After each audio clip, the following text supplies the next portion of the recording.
नमस्कार, मैं मनोज बी चौहान। मैं लोगों के जीवन में खुशियां भरता हूं, लोगों के दुख दर्दों को दूर करता हूं और उनके जीवन में वैल्यू एडिशन करता हूं। मैं neurotherapist, yoga expert, chiropractic trainer. आज हम बात करेंगे एक बहुत कॉमन बीमारी की, जो है डिस्क बल्ज, कमर दर्द, हर्निएटेड डिस्क। ये सभी एक ही तरीके की बीमारियाँ हैं जो कमर में बहुत ही ज़्यादा पेन लेकर के आती है। आज हम उस पर चर्चा करेंगे। आइए जानिए डिस्क बल्ज क्या होता है। डिस्क का गुब्बारे नुमा फूल जाना ही डिस्क बल्ज है। अभी मैं आपको यहाँ दिखाता हूँ, इस मॉडल के अंदर ये सारे वर्टिबल कॉलन है। जो आपको ये हड्डी दिखाई दे रही है वर्टिबल कॉलन है। इसके बीच में डिस्क रहती है, एक तरीके से कुशन।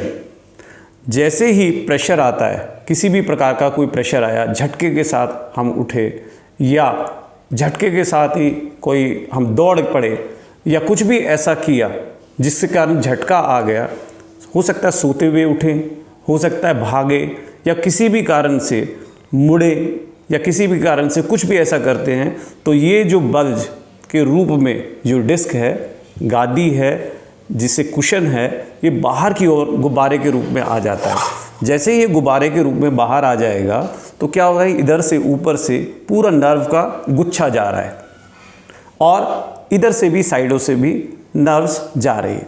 तो तुरंत ही वो जो गुब्बारा है वो तुरंत उस नर्व को दबा देगा, जिससे कि पेन आ जाएगा। ये पेन कई बार कमर के L1 से L5 एरिया तक नज़र आता है।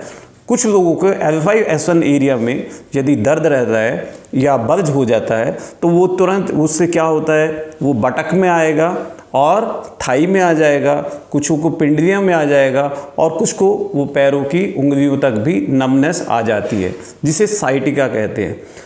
डिस्क बल्ज के कारण ये सारे होते हैं।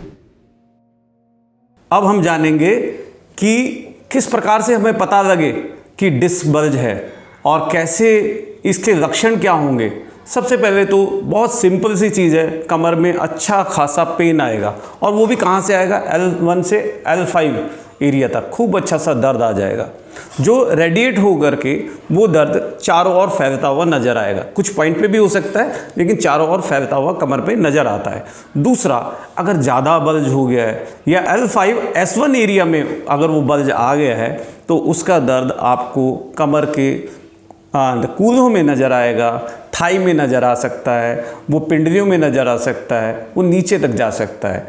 ये सारे उसके लक्षण हैं। अगर ऐसा कुछ हो रहा है, उठने बैठने लेटने में परेशानी हो रही है, चलने में खड़े होने में दिक्कत हो रही है, तो आप समझ जाइए कि आपको डिस्क बल्ज आ चुका है और उसके लिए आपको तुरंत किसी अच्छे डॉक्टर से मिलना चाहिए या उसका MRI ज़रूर कराना चाहिए, ताकि उसका बिल्कुल रीज़न फाइंड आउट हो सके।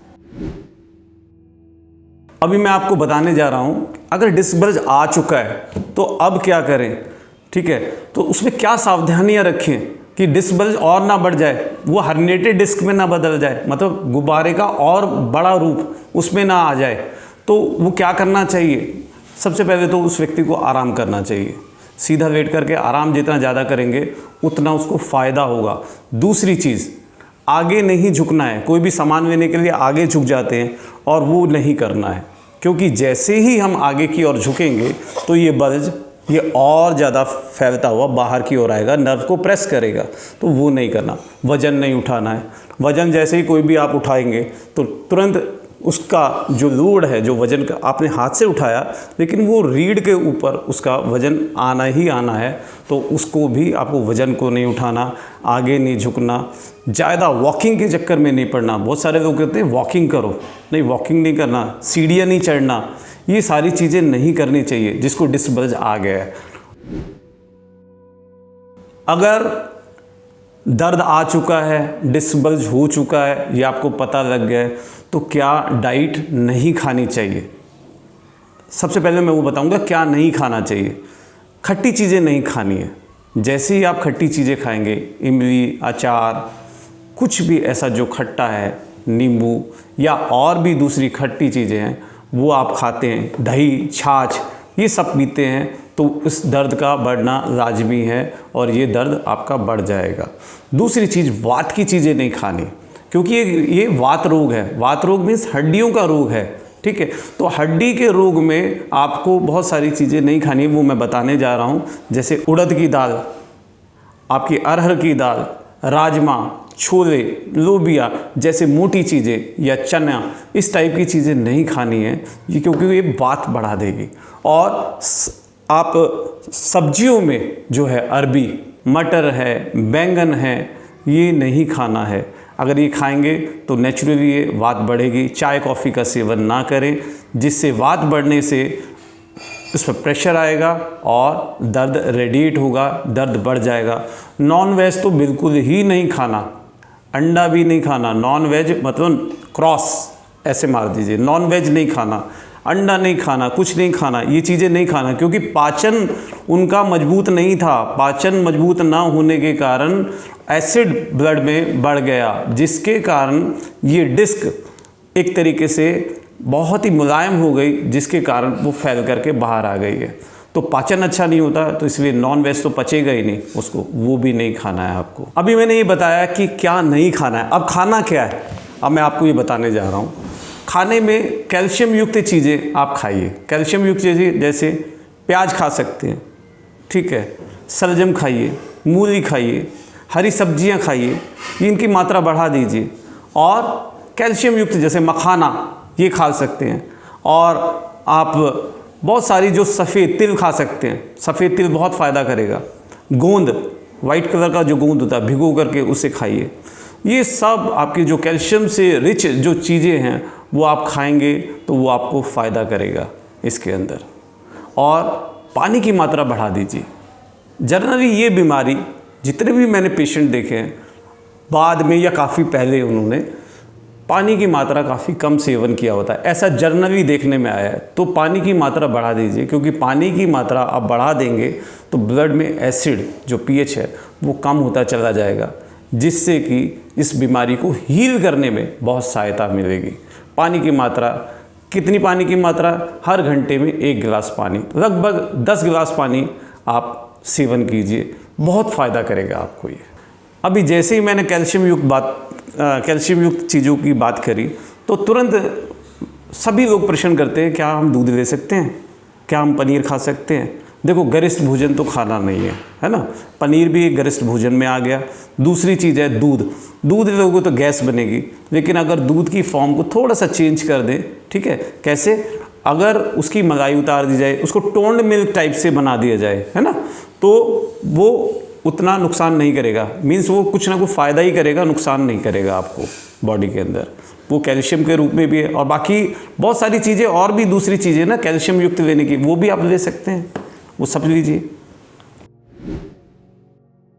जनरली मैं हर व्यक्ति को, जो भी मेरे पास पेशेंट आता है या हर वीडियो के अंदर, मैं हमेशा बोलता हूँ कि एक्सरसाइज करना चाहिए।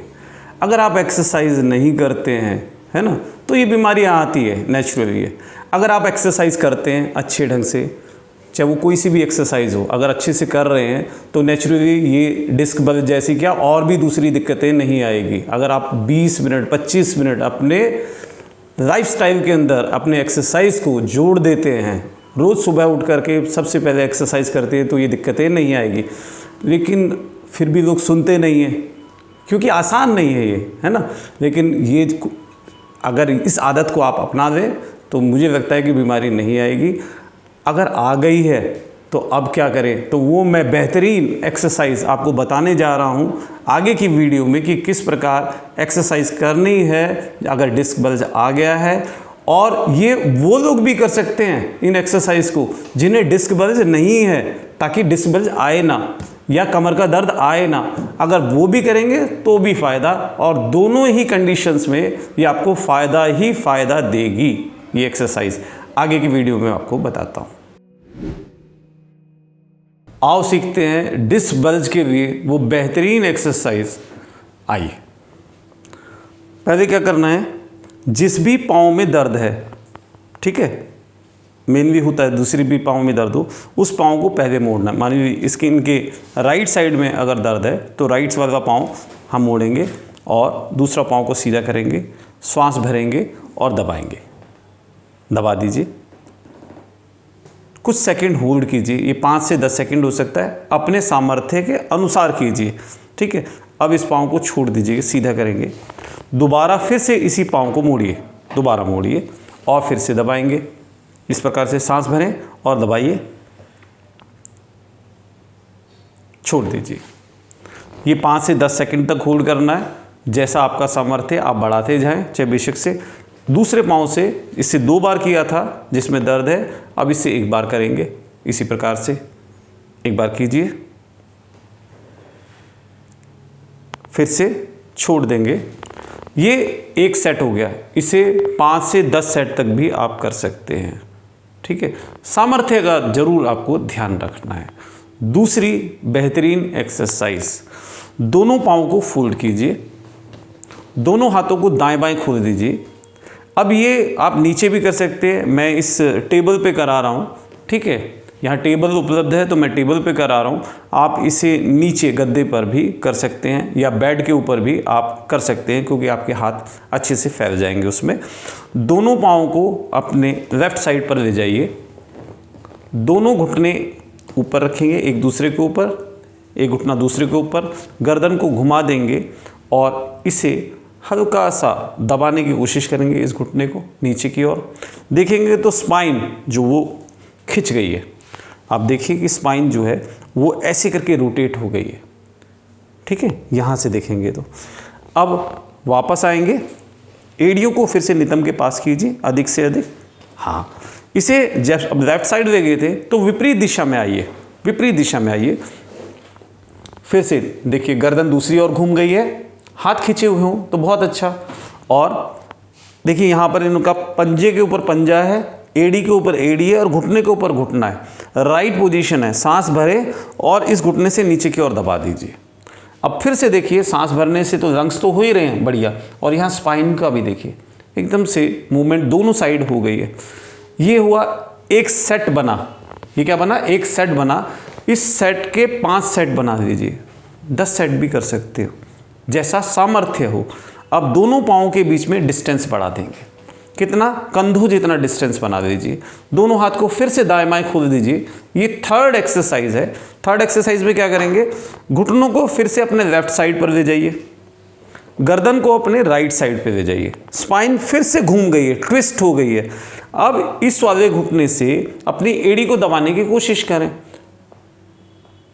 अब फिर से ट्विस्ट हो गई है, लेकिन स्पाइन के कुछ बन के जो पहले ऊपर के हो रहे थे अब थोड़े नीचे के होने शुरू हो गए।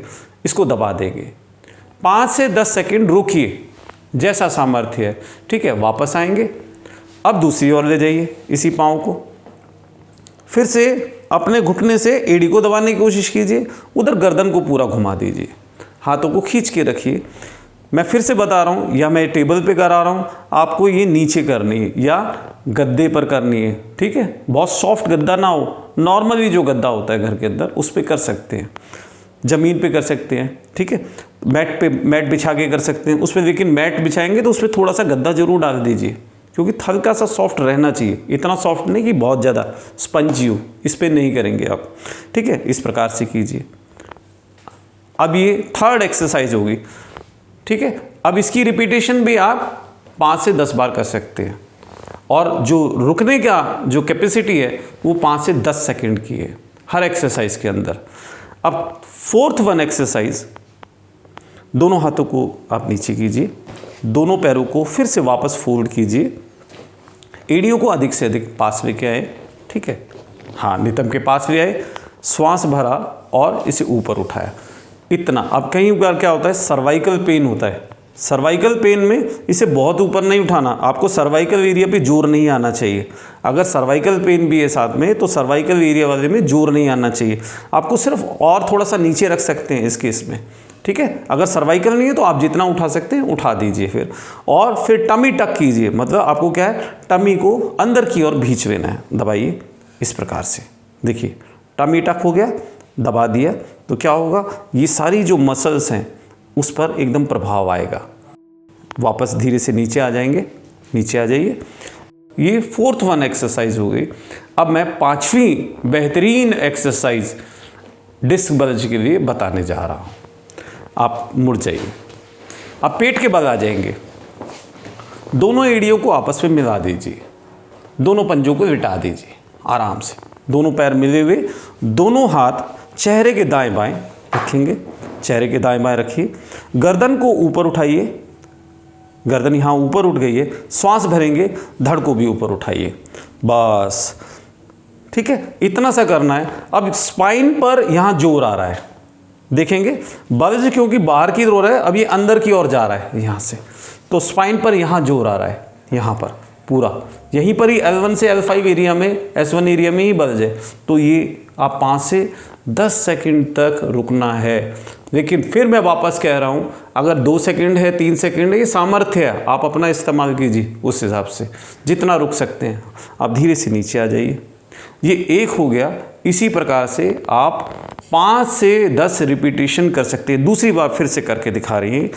उठाइए जी, हाँ नहीं, एड़ी नीचे करिए, हाँ इसको नीचे कीजिए, थोड़ा सा और नीचे, अभी टिका दीजिए, ज़्यादा नहीं उठाना, अभी यहाँ तक।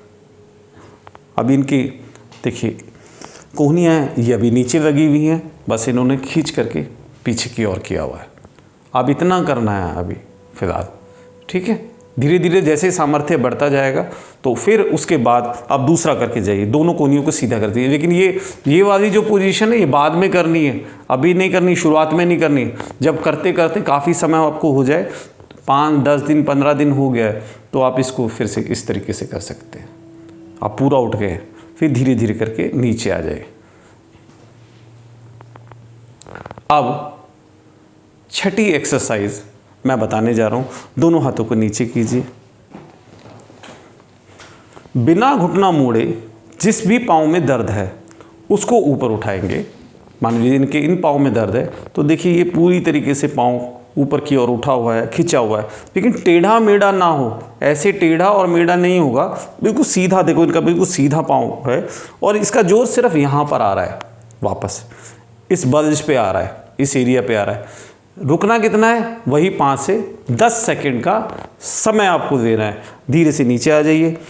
अगर इसी पाँव में दर्द है तो इसकी रिपीटेशन 2 बार करें। दोबारा उठाइए, इसी प्रकार से रुकना वही जो मैंने पहले बताया है, 5 से 10 सेकंड। वापस नीचे आएंगे और इसके बाद नेक्स्ट वाला पाँव ऊपर उठाएंगे। दोनों पाँव नहीं उठाने, इस बात का विशेष ध्यान रखिए। दोनों पाँव मैंने यहाँ नहीं बता रहा, दोनों पाँव बिल्कुल नहीं उठाने। एक पाँव उठाया, फिर से दूसरा वाला पाँव उठाया, फिर से यहाँ पर ही जोर आ रहा है, धीरे से नीचे ले आएंगे। इस प्रकार से ये एक सेट बन गया। आप इसको 5 से 10 सेट कर सकते हैं। जैसे जैसे आप आगे की ओर बढ़ते जाएं, वैसे वैसे धीरे धीरे इन सेटों में वृद्धि करते जाएं। ये बेहतरीन डिस्क बल्ज, कमर दर्द सभी के लिए बहुत ही एक्सरसाइज है, बहुत ही बेहतरीन एक्सरसाइज है। आप इनको कीजिए। जिन्हें डिस्क बल्ज नहीं है वो भी इन एक्सरसाइज को कर सकता है ताकि डिस्क बल्ज ना आए। मैं सिर्फ ये नहीं बता रहा कि डिस्क बल्ज आ गया तो एक्सरसाइज करनी है। मैं ये भी कह रहा हूँ कि जिसे डिस्क बल्ज नहीं है, अगर वो जैसे जैसे इस एक्सरसाइज को अपनी जीवन रूटीन में ले आएगा तो ये मसल्स ये मजबूत बन जाएंगे, जिससे डिस्क बल्ज आएगा ही नहीं, प्रॉब्लम आएगी नहीं। तो आप तो प्रॉब्लम से पहले आपने सॉल्यूशन ढूंढ लिया, तो आप वो लोग भी इस एक्सरसाइज को कर सकते हैं। यदि फिर भी मैं एक प्रिकॉशंस के लिए फिर भी बोलना चाहूँगा, आपको ये सारी एक्सरसाइज सूट करेगी, मगर हो सकता है कि कोई पर्टिकुलर एक्सरसाइज शायद अभी इस समय आपके लिए ना हो। तो अगर आपको दर्द रेडिएट हो रहा है, तेज़ी से बढ़ रहा है किसी भी एक एक्सरसाइज से, तो तुरंत उस वाली को एक्सरसाइज को बंद करें, बाकी करते रहें। ठीक है, हो सकता है मे बी 1%। ठीक है, तो आपको ये भी ध्यान रखना है कि अगर पर्टिकुलर किसी एक्सरसाइज से दर्द बढ़ा है तो उसको रोक देना है, बाकी को करना है। और हो सकता है आज आपके लिए नहीं है वो एक्सरसाइज, होने वाले कुछ समय के बाद वही एक्सरसाइज आपके लिए बेहतरीन एक्सरसाइज दोबारा से बन जाए। अभी मैंने आपको बेहतरीन कमर दर्द की, डिस्क बल्ज की एक्सरसाइज आपको बताई है। ये आप एक्सरसाइज डेली कीजिए, और जिन्हें कमर में दर्द है वो भी करें, जिन्हें कमर दर्द नहीं है, ताकि कमर दर्द आए ना, वो भी इन एक्सरसाइज को कर सकता है। और बहुत ही बढ़िया करके देखिए, इस वीडियो को पूरा देखिए और इसका लाभ उठाइए।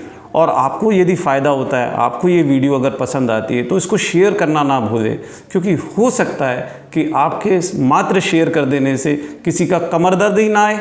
ऐसा भी तो हो सकता है ना, कमर दर्द ही ना आए, या कोई दर्द से तड़प रहा है तो उसको पता है कि मुझे क्या खाना है, क्या नहीं खाना, क्या करना है, क्या नहीं करना, उसे पता नहीं है ना ये सारी चीज़ें, तो वो तुरंत आप उसको शेयर कर देते हैं। तो हो सकता है कि आप पुण्य के भागी बन जाते हैं, एक व्यक्ति का दर्द आप कम करने में सहायक हो जाते हैं। इस वीडियो को ज़्यादा से ज़्यादा मात्रा में आप शेयर कीजिए। तब तक आप देखते रहिए निरोग्यम चैनल को, और इस चैनल को सब्सक्राइब करें, वीडियो को लाइक करें, ज़्यादा से ज़्यादा वीडियो को शेयर करें, और फिर से हम नए टॉपिक के साथ में आएंगे, एक नया ट्रीटमेंट लेकर के। धन्यवाद, नमस्कार। मैं Manoj B Chauhan, neurotherapist, yoga expert, chiropractic trainer, आज आपसे विदा लेता हूँ और फिर से मिलने का वादा करता हूँ कि नई वीडियो के साथ में और नए ट्रीटमेंट के साथ में, नए टॉपिक्स के साथ में फिर से आपसे मिलेंगे। धन्यवाद।